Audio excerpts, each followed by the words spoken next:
Papua, it brings it home to you. This isn't something abstract. It's not just some, principled claim for human rights, important though this is. It's about real change in people's lives, people facing oppression in the most difficult circumstances. And you could see from those films and the placards they were holding up how much the support around the world matters to them, how important it is that they're listening to. So I can't underline too much how important it is to thank all of you for everything you're doing in getting that message out there. It's now my pleasure to invite Connor Woodman to make closing remarks.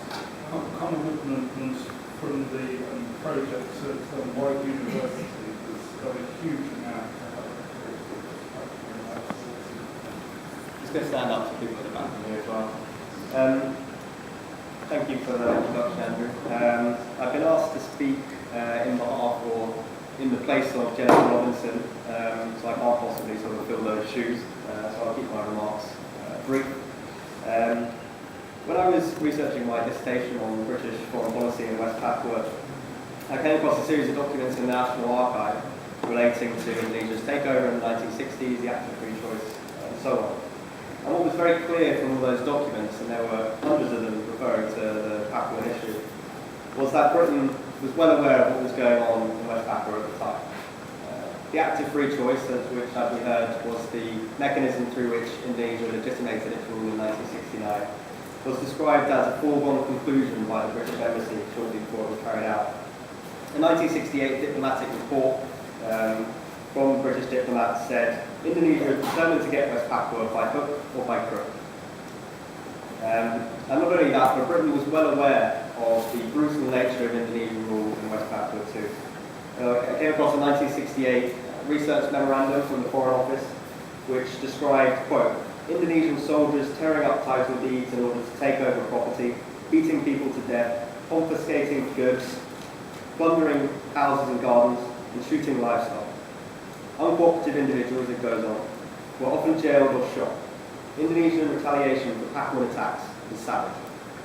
Now this is the words of the British Foreign Office with respect to Indonesian rule in West Papua. But despite this knowledge, despite knowing that the Act of Free Choice was a farce, despite knowing how brutal Indonesian rule was, the UK did nothing. In fact, it actually supported Indonesia's claims over West Papua. To quote the British Embassy, no Western government would wish to see the Suharto government in jeopardy. Now, this was the same Suharto regime which had just murdered probably over 500,000 people for being suspected of being members of the Indonesian Communist Party, just 3 years before that. And it wasn't just the British that were complicit in this. To quote the West German Foreign Ministry, once Indonesia get West Papua, it might become a desert, but who really cares? And so Indonesia's reign was legitimated by the forced vote of 1,022 Papuans in 1969. In the UN's first trust territory, a betrayal of astonishing proportions. And since then, as we've heard, at least 100,000, probably more, West Papuans have been killed. Torture is described in a recent study as a mode of governance by the Indonesian security forces, and signs of West Papuan independence and culture are systematically obliterated.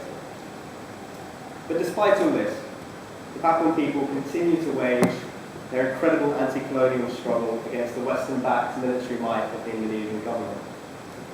As with East Timor, even the most unlikely of struggles can, with effort, succeed, and international solidarity networks will be incredibly important in keeping the world's eyes fixed on injustice in West Papua.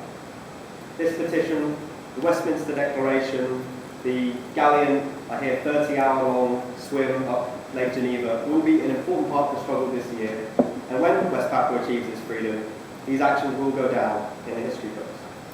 I want to say on behalf of everyone, Joel and the swim team, thank you so much for everything you've done. Please join me in giving them a round of applause.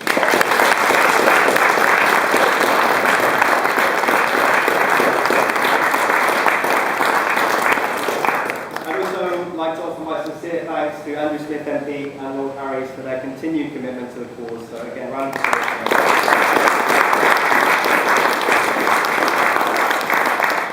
thank you, Peter Tatchell, for coming with us and for being a voice for West Papua for so long, long before anyone else had heard about it in the UK as well.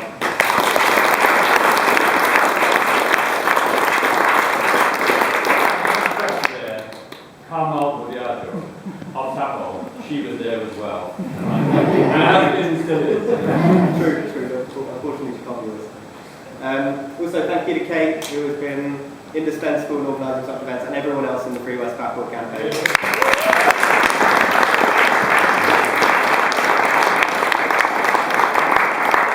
And finally, thank you to everyone in this room for coming.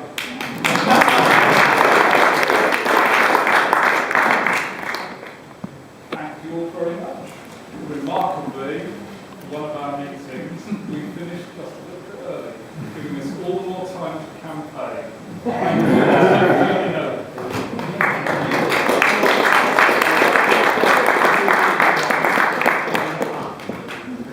If anybody's not signed the petition, then it's over here and there's some extra information about Catholic human rights and things like that.